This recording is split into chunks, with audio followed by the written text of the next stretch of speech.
예. 할렐루야 샬롬 인사하십니다. 할렐루야 샬롬 샬롬 샬롬 샬롬 샬롬. 하나님 사랑합니다. 여러분 주 안에서 사랑합니다. 오늘 27장이죠. 예, 선한 사람 악한 사람 세 친구에 대한 욥의 말. 결국은 예, 서로 친구의 고통 때문에 찾아와서 함께 동참해 주느라 예, 서로 금식도 하고 회개 기도도 하고 했는데 결국은 누구와 누구의 사람과 사람과의 다툼으로 그 중간에는 하나님이 예, 도구로 쓰여서 계속 그저 논쟁을 하고 이제는 욥이 오늘 27장 내용에는 악인에 대한 이야기를 합니다. 근데 그 안에서 느껴지는 부분은 뭐예요? 그 벗들 나를 비방한 너희들이 온전할 줄 알겠느냐? 너희들은 악한 자들이다라는 그러한 내용이 실려져 있습니다. 예, 우리는 이렇게 누구를 판단하고 정죄하는 것, 그런데 우리 눈에 보이는 것, 우리가 생각하는 우리의 옳은 부분들 때문에 그런 사람들을 보면 그러다고 손가락질을 하게 되죠. 욥은 자기 정당함을 계속 주장합니다. 보면 욥의 세 친구들은 하나같이 욥이 아무리 의롭다 살았다 할지라도 하나님 앞에서는 결코 의롭다 할 수 없다. 욥이 당하는 재앙과 고난은 그의 죄 때문이라고 주장하고 있고, 그리고 욥은 나는 정당함을 물리치신 하나님이다. 욥은 자신이 당하는 고난은 하나님에게는 나의 온전함을 분명히 부인하고 괴롭게 하기 때문이라고, 그래서 나는 이렇다라고 얘기하죠. 또한 27장 5절에 나의 온전함을 버리지 않을 것이다. 나는 정말 온전하게 난 갈 것이다. 하나님이 지금 나를 비록 이렇게 부인하고 계시지만 사실은 나는 그렇지 않다. 불경건한 자기 이익을 얻었으나 하나님이 그의 영혼을 거두실 때는 무슨 너희들한테 희망이 있겠니? 8절에서는 반격하고 나아갑니다. 누가복음 10장 16절에서 21절 내가 내 영혼에게 이르되 영혼아 이런 쓸 물건을 많이 쌓아 두었으니 하나님은 이르시되 어리석은 자여 내가 오늘 밤 네 영혼을 걷어가면 어떡할래? 라고 말씀을 하시죠. 아무 소용이 없는 거죠. 내가 아무리 많은 것들을 갖고 있어도 소용이 없다. 환난이 그에게 닥칠 때 부르짖음을 들으시겠느냐? 27장 9절입니다. 모래 위에 집 지은 자가 환난이 오면 견딜 수 없듯이 하나님은 환난 때에 부르짖는 불경건한 자의 기도는 절대 듣지 않으신다. 환난을 그리고 견디지 못할 것이다. 마태복음 7장 26, 7절 나의 말을 듣고 행하지 아니하는 자는 그 집을 모래 위에 지은 어리석은 사람 같으니 비가 내리고 창수가 나고 바람이 불어 그 집에 부딪힘에 무너져 그 무너짐이 심하리라 라고 말씀하고 있죠. 악인이 하나님께 얻을 분깃 무엇이냐? 17장 13절입니다. 17장 13절에 보니 악인이 하나님께 얻을 분깃 포악자가 전능자에게 받을 산업은 이것이라 하고 14절부터 쭉 얘기하죠. 그의 자손은 번성하여도 칼을 위함이고 그의 후손은 음식물로 배부르지 못할 거고 남은 자들은 죽음의 병이 돌 때 묻힐 거고 그들의 과부들이 울지 못할 것이며 은을 티끌같이 싸고 복을 진우같이 준비할지라도 준비한 것을 의인이 입지도 못할 거고 그의 의인은 은을 죄 없는 자가 차지할 거다. 그가 지은 집은 조물 집 같고 파수꾼의 초막 같을 것이다. 부자로 누려냐 다시는 그렇지 못할 것이요 눈을 뜬 즉 아무것도 없으리라. 이슬람 국가에서 실제로 일어난 뉴스였습니다. 아버지가 얼마나 못했으면은 아이들 둘을 칼로 어린 그 10개월짜리 된 아이들하고 아이를 둘을 주고 나머지 두 아이는 그 생매장을 해버렸어요. 그리고 나서 한 며칠이 지나갔는데 그 동네에 어떤 그 노인이 돌아가가지고 묘를 파려고 그 산에를 갔다가 그 묘 거기에서 아마 깊게 묻지 않았던 거죠. 그 아이들이 발견됐어요. 그런데 아이들이 죽지 않고 그 속에서 살아있었던 거예요. 거의 제가 정확하게 듣지 못했는데 한 여러 날 됐다 하더라고요. 한 열흘 이상 있었던 것 같아요. 그래서 죽지 않고 살아나서 엄청났겠죠. 이슬람권의 그 나라 아랍 쪽 나라에서 그래가지고 인터뷰를 한 거예요. 어떻게 해서 너희들 그렇게 죽지 않고 건강하게 살아있더라는 거죠. 그랬더니 그 아이가 그렇게 얘기를 하더랍니다. 어떤 하얀 옷을 입은 분이 맨날 와가지고 나를 밥을 먹여주시고 아이에게는 이렇게 안고 젖을 먹여주셨다라고. 그래서 우리는 살 수 있었다는데 그 얘기를 뭐라고 얘기를 했냐면 예수님이 우리를 이렇게 해서 먹여주시고 이렇게 젖을 먹여주셔서 우리는 살 수 있었다라고 얘기를 해서 아주 경악을 금치 못하고 방송이 모든 사람들에게 공개되는 그 자리에서 뭐 준비한 것도 아니고 어떻게 너희들 안 죽고 이렇게 건강하게 전혀 굶어가지고 굶주린 애들 같지 않게 그렇게 말짱하게 살아있어서 물어봤는데, 뭐 모슬람이잖아요. 예수님 안 믿잖아요. 근데 공개로 그렇게 나가고 났답니다. 이제 그 어떤 목사님이 그 예배 중에 제가 그 방송에 잠깐 오다가 오늘이 아니라 며칠 전에 들었는데, 하나님 지금도 예수님은 살아계시다. 살릴, 여기 제가 이걸 보다 보니 그 간증 생각이 났어요. 살릴 사람 살리시는 거죠.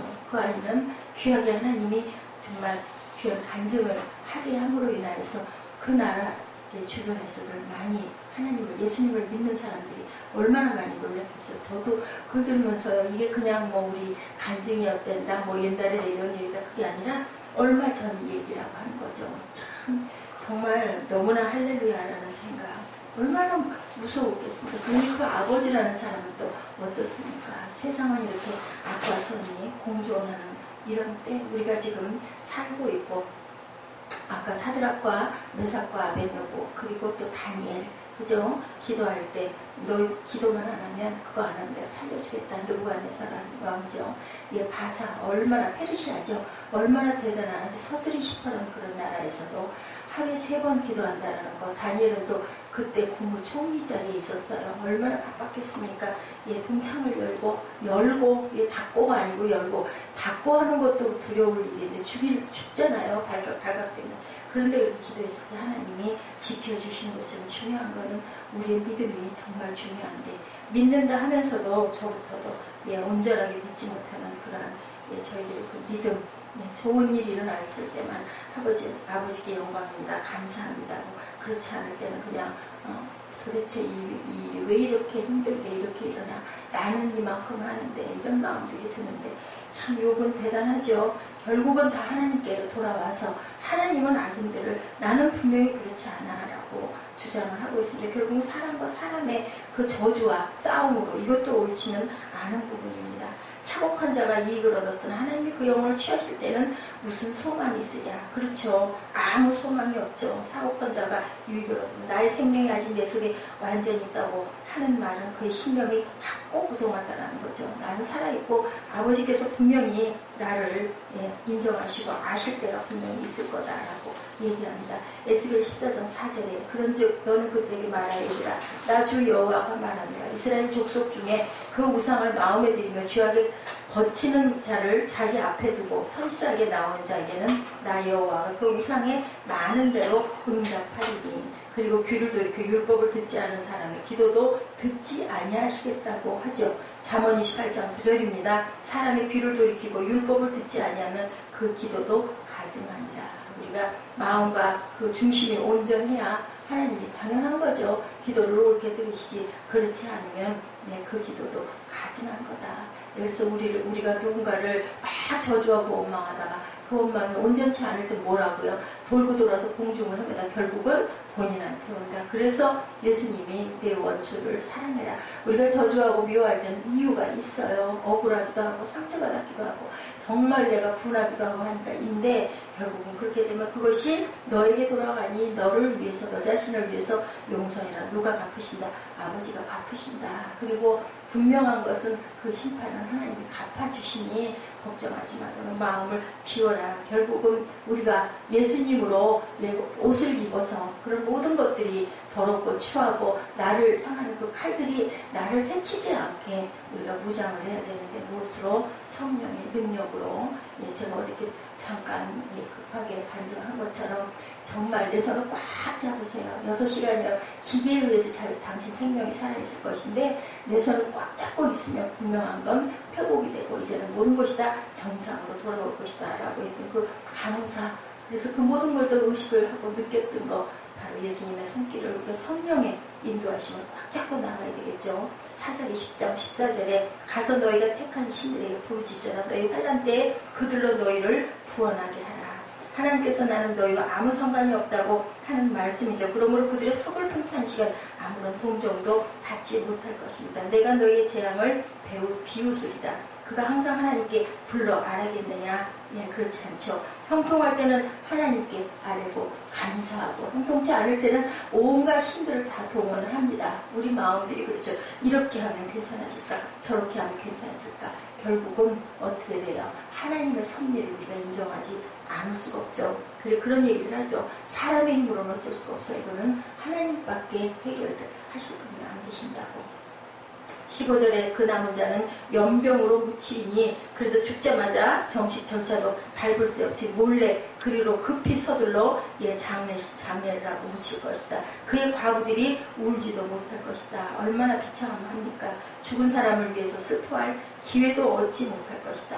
악한 사람들은 이렇게 될 것이라는 거죠. 16절이라 그가 비록 은을 티끌같이 쌓고 의복을 진흙같이 예비할지라도 예비한 것을 의인이 입을 것이요 은은 무죄자가 나눌 것이며 그 지은 집은 조매집 같고 상직분의 초막 같을 것이며 부자로 누구나 그 조상에게로 돌아가지 못할 것이고 눈을 뜬 즉 없어졌으리라. 잠언 13장 22절에 죄인의 재물은 의인을 위하여 쌓이느니라. 전도서 2장 26절에 하나님이 죄인에게는 노고를 주시고 저로 모아 쌓게 하사 하나님을 기뻐하는 자에게 주게 하신다라고 이렇게 증거하죠. 돈은 비료 같다는 거예요. 골고루 분산되지 않으면 유익이 없고 오히려 해가 된다. 그러므로 우리는 청지기인 것을 깨닫고 무엇을 맡았든지 나를 위해서가 아니라 하나님의 나라와 영광을 위해서 쌓았을 때 우리가 갖고 있는 거 다 소용없이 다 우리 돌아갈 때 주머니 차고 하는 사람 없다고 하죠. 근데 하늘에서는 아신다라는 거죠. 악인에게는 평화가 없다. 제일 중요한 게 샬롬이죠. 그 샬롬이라는 것은 그저 편안하다라는 의미가 아니죠. 우리가 정말 진료 안에서 자유케 되는 상태를 예수께서는 말씀하십니다. 그의 재물을 즐기면 한 마음에 평정을 얻지 못할 것이며 안정과 만족을 얻지 못할 것이다. 눈을 뜬 즉 다 없어졌으리라. 더구나 악인이 죽을 때 사람들이 박장하며 비소할 것이다. 하나님은 아낌없이 그에게 복수할 것이다. 잠언 11장 10절이죠. 악인이 폐망하면 기뻐 외치느니라. 그가 아침을 받고 찬미를 받던 그 장소에서 비웃음을 당할 것이라고. 숯불을 그 머리 위에 쌓아놓으리라. 원수의 목전에서 내게 상을 베푸시는 하나님이시다라고 오늘 여기에 이렇게 욥이 계속. 그런데 좀 안쓰러운 것은 그 법들을 향한 그러한 그 분노, 그리고 하나님께서는 악인을 분명히 이렇게 할 것이고 나는 절대로 그렇지 않아, 이렇게 아주 단호하게 얘기하는 그런 28장, 앞으로도 계속 그런 얘기들이 이어져 나가고 있습니다. 27장에서 31장까지는 그 내용들이 열려가는데 우리가 그 내용을 통해서 정말 우리는 악한 자의 자리에 앉지 말아야죠. 시편 1편 말씀이죠. 오만한 자리, 악인의 끝은 어떻다고요? 다 멸망하실 것이라고 말씀하죠. 그래서 우리는 의롭다함을 입은 우리 하나님의 귀한 은혜 가운데서 세상 살아가면서 정말 우리 주변에 있는 매일매일 일어나고 있는 악한 무리들을 대적하지 말고 기도하고 나를 방어해야 되겠죠. 전신갑주로 그러한 믿음의 삶을 깊게 살아가시기를 나는 나의 가는 길을 오직 하나님이 하십니다. 그리고 내가 지금 이렇게 단련받지만 정금같이 나와서 분명히 나의 남은 생애를 하나님께 드리며 오직 영광을 구하고 살아가겠습니다 라는 그런 각오를 하시는 우리 하루하루가 되시기를 주님의 이름으로 축복합니다. 기도하시겠습니다.